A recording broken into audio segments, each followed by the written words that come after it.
हूं दिबांशी मोइत्रा। कुछ ही महीनों में बॉलीवुड के सुपरस्टार सुशांत सिंह राजपूत की मौत को पूरे 1 साल हो जाएंगे, लेकिन उनके चाहने वाले आज भी सुशांत सिंह राजपूत की मौत को भुला नहीं पाए। वो अभी भी यही मानते हैं कि सुशांत सिंह राजपूत का मर्डर हुआ। यही वजह है कि मोदी सरकार में केंद्रीय मंत्री रविशंकर प्रसाद ने महाराष्ट्र की शिवसेना सरकार को घेरते घेरते सुशांत सिंह राजपूत के बारे में कुछ ऐसा कह दिया जिससे उनके फैंस बुरी तरह भड़क गए।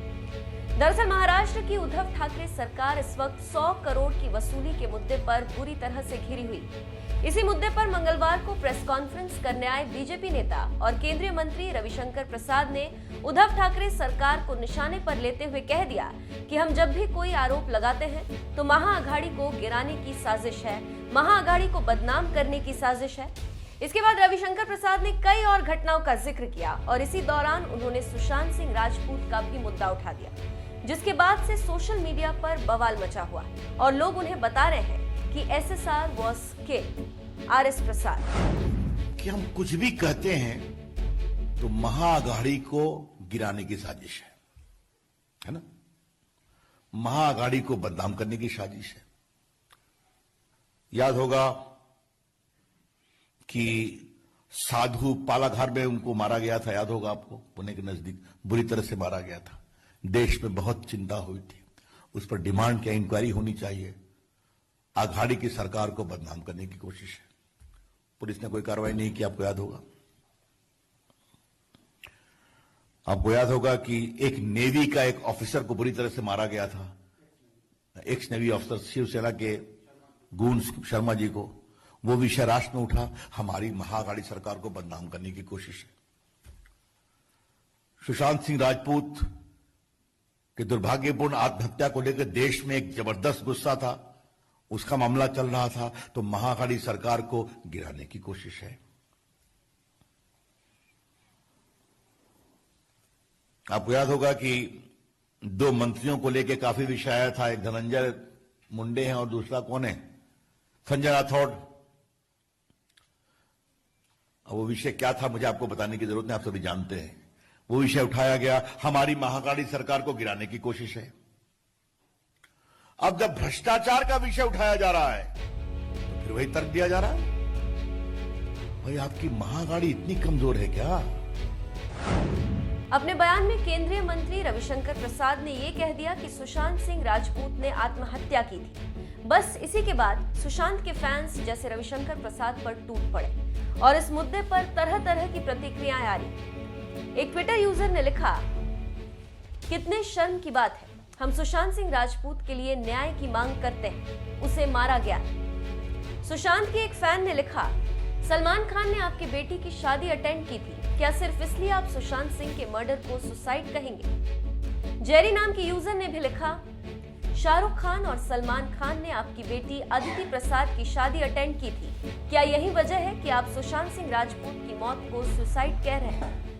सुशांत सिंह को मारा गया है रविशंकर प्रसाद जी। अपूर्वा नाम की यूजर ने लिखा, सबूत से लेकर गवाह तक हर सिंगल पॉइंट सुशांत सिंह राजपूत की हत्या की ओर इशारा कर रहे हैं। रविशंकर प्रसाद जी, हम नहीं चाहते कि कोई भी गलत बयानबाजी न्याय के रास्ते में रुकावट बने। असगर हुसैन नाम के ट्विटर यूजर ने लिखा, सुशांत सिंह राजपूत की हत्या हुई है रविशंकर प्रसाद, उनके नाम पर राजनीति मत करिए। कीजी नाम की यूजर ने लिखा, राजनेताओं पर कभी भी आंख मूंद कर भरोसा न करें। हम जितने भी राजनेताओं से मिलते हैं उनमें से अधिकतर अपने हित के लिए ही हमारे साथ होते हैं। सुशांत सिंह राजपूत की हत्या हुई है रविशंकर प्रसाद। ऐसे तमाम ट्वीट से सोशल मीडिया भरा पड़ा, जिसमें लोग केंद्रीय मंत्री रविशंकर प्रसाद को ये बताने की कोशिश कर रहे हैं कि सुशांत सिंह राजपूत की हत्या हुई, जबकि रविशंकर प्रसाद ने अपने बयान में ये कह दिया है कि सुशांत ने आत्महत्या की। रविशंकर प्रसाद के इस बयान पर इस समय भले ही बवाल मचा हुआ, लेकिन आपको बता दें, जिस वक्त सुशांत सिंह राजपूत की मौत हुई थी, बिहार के पटना साहिब से बीजेपी सांसद रविशंकर प्रसाद उनके परिवार से मिलने घर गए। इस दौरान रविशंकर प्रसाद ने सुशांत के पिता से भी मुलाकात की और राष्ट्रपति भवन में सुशांत से मुलाकात को याद करते हुए कहा था, प्रिय सुशांत, तुम क्यों चले गए? इतनी संभावना, क्षमता और आसमान छूने का इरादा। मैंने तुम्हारे पिताजी और तुम्हारे दीदी को यही कहा कि तुम में भविष्य का शाहरुख खान दिखता था। पूरा देश दुखी तथा मेरी असीम संवेदनाएं। सुशांत के परिवार से मुलाकात के दौरान रविशंकर प्रसाद के साथ पाटलिपुत्र से सांसद रामकृपाल यादव और दीघा विधानसभा के विधायक संजीव चौरसिया भी मौजूद थे। बहरहाल सुशांत सिंह राजपूत की मौत को आत्महत्या बताने वाले रविशंकर प्रसाद के जिस बयान पर बवाल मचा है, उसी बयान में उन्होंने आगे क्या कहा, आइए आपको सुनाते हैं। अनिल बलूनी जी और सभी मंच पर मेरे प्रवक्ता मित्रों, हम थोड़ा आपके सामने लेट से आए क्योंकि खेला की चर्चा तो महाराष्ट्र में, बंगाल से होती है, लेकिन खेला महाराष्ट्र में भी चल रहा है। तो वहां के एटीएस की प्रेस कॉन्फ्रेंस थी, तो इन्होंने कहा देख लीजिए। तो मैं देख रहा था, लेकिन कमाल हुआ कि पुलिस के जो वरिष्ठ पदाधिकारी थे बोल करके बिना कोई सवाल लिए उठ गए। तो वो भी एक खेला ही है। आज कुछ मोटी बातें कहनी है, फिर जो आपके सवाल होंगे उसका हम उत्तर देंगे। परसों मैंने पटना में प्रेस की थी, फिर देवेंद्र जी ने मुंबई में प्रेस की थी। हमें लगा कि ये कहानी बहुत तेज चलेगी और ये अब ऑटो पायलट पर है ना। तो कब ये गाड़ी किधर से कैसे निकलेगी, अभी इसकी बहुत सी किस्तें आनी बाकी होंगी, इसलिए आपको हम डिस्टर्ब करते रहेंगे, ये हम आपको कहना चाहते हैं।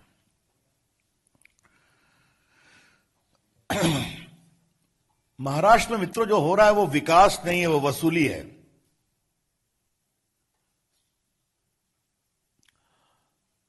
परसों अपने पटना के प्रेस में मैंने कहा था कि ये महा लूट अगाड़ी है। अब उसमें थोड़ा सा परिवर्तन किया कि महा वसूली अगाड़ी भी है। वसूली,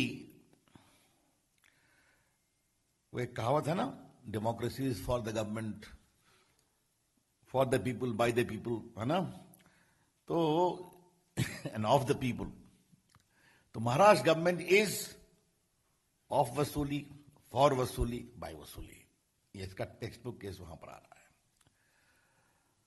अब देखिए ये बातें कैसे निकलती हैं। पहले क्या बात आई कि एक पुलिस ऑफिसर शक के घेरे में आया जिसका नाम है संजीव वाजे ना, सचिन वाजे, क्षमा करिए, आई स्टैंड करेक्टेड। दूसरी कहानी आई कि भारत के इतिहास में पहली बार हुआ कि एक पुलिस कमिश्नर, पूर्व पुलिस कमिश्नर ने लिखा कि होम मिनिस्टर साहब ने टारगेट फिक्स किया है मुंबई से 100 करोड़ रुपया पर महीने का। तो परसों हमने एक विषय उठाया था कि अगर महाराष्ट्र में मुंबई से सिर्फ एक मंत्री का टारगेट है वसूली का कोटा 100 करोड़, तो पूरे महाराष्ट्र का कितना है। और अगर एक मंत्री का कोटा है 100 करोड़, तो बाकी मंत्रियों का कुल मिलाकर कितना है। और यह भी सवाल उठाया गया था कि गृह मंत्री जी ये सिर्फ अपने लिए वसूली कर रहे थे, अपनी पार्टी के लिए या सरकार के लिए। इन तीनों का अभी तक कोई उत्तर नहीं आया। आज सुबह माननीय पूर्व मुख्यमंत्री देवेंद्र फडणवीस ने कुछ डॉक्यूमेंट के साथ बातें कही हैं जो आपने देखा होगा कि भ्रष्टाचार, ट्रांसफर पोस्टिंग के नाम पर भी वसूली चल रही थी। और वो छोटे मोटे ऑफिसर्स की भी नहीं, बड़े बड़े आईपीएस ऑफिसर्स की भी। और जो कमिश्नर सीआईडी थी, एक रश्मि शुक्ला, उन्होंने पूरे मामले की तहकीकात की। उसमें बड़े रसूखदार लोग थे जिनके संबंध सत्ताधारी पार्टी के इर्द गिर्द थे और कुछ ब्रोकर्स थे। उनके पूरे डिजिटल कॉन्वर्सेशन भी लॉफुल तरीके से प्राप्त किए गए थे। और डीजीपी ने, सुबोध जायसवाल जी ने उसको भेजा एडिशनल चीफ सेक्रेटरी के पास, कृपया कर करके आप इसे मुख्यमंत्री के पास पहुंचाइए। यह कहानी 2020 की है। इतने बड़े महाराष्ट्र, ऐसे बड़े प्रदेश में आईपीएस और बड़े पुलिस पदाधिकारियों के ट्रांसफर पोस्टिंग में सीधा वसूली हो रही है। Extortion is being done. हमें उम्मीद थी कि मुख्यमंत्री कार्रवाई करेंगे, लेकिन दोषियों के खिलाफ कार्रवाई करने की बजाय एक ऑनेस्ट बहादुर महिला पदाधिकारी, रश्मि शुक्ला नाम है शायद, उसको सिविल डिफेंस का डीजीपी बना दिया गया, क्योंकि अपनी सीनियरिटी में वो उस स्तर पर पहुंच गई थी। और जो बताया देवेंद्र जी ने 10 फीट बटा 10 फीट का उसका एक क्यूबिकल था, और ये दोनों ने महाराष्ट्र छोड़ दिया। आज ये बताना जरूरी है कि ये दोनों डीजीपी और जो एक तो डायरेक्ट जनरल ऑफ पुलिस थे Subodh Jaiswal, I understand he is now in CISF DGP, और रश्मि शुक्ला इतना डिमोरलाइज थी कि वो सेंट्रल डेपुटेशन पे आई, शायद वो भी कहीं पर मुझे बताया गया है कि सीआरपीएफ या कहीं पर वो एडिशनल डीजीपी है। ये क्या हो रहा है महाराष्ट्र में? मतलब आप director general of police, Maharashtra ऐसे बड़े sensitive state, Mumbai is the financial capital of India, वहां पर डीजीपी अपने एक इमीडिएट नंबर 2 जो कि पूरे सीआईडी की हेड है, उसकी इंक्वायरी रिपोर्ट भेज रहे हैं सीएम को, बताइए, और कार्रवाई करवाइए। कार्रवाई तो दूर, दोनों इन ईमानदार अफसर्स को पनिश किया गया। ये इससे बड़ा दुर्भाग्य कोई हो नहीं सकता। अब थोड़ा मैं अपने इस पूरे विषय को एक ट्रायंगल के रूप में आप में प्रस्तुत करता हूं। सचिन वाजे सस्पेंडेड था लगभग 15-16 वर्ष तक, शिवसेना का मेंबर बनता है, उसको कोरोना काल में रीइंस्टेट करते हैं। क्या कहते हैं? बहुत से पुलिस वाले बीमार पड़ रहे हैं, इसलिए उनकी जरूरत है। रीइंस्टेट किया तो सिर्फ एक इनको किया और 4 कांस्टेबल को किया। ये रीइंस्टेट होने के साथ एंटिया का घटना सामने आती है, जो जिलेटिन बार मिली है, एक्सप्लोसिव सब्सटेंस है। उस पर भी एक विषय मुझे कहना है, अभी मैं आऊंगा। और उसके बाद उन्हें 100 करोड़ वसूली का टारगेट दिया जाता है, क्योंकि जो इनका अतीत रहा है उसके बारे में बात निकलेगी तो बहुत दूर तक जाएगी, तो ये डिलीवर कर सकते हैं। उनको दिया गया, जो पुलिस कमिश्नर ने बताया।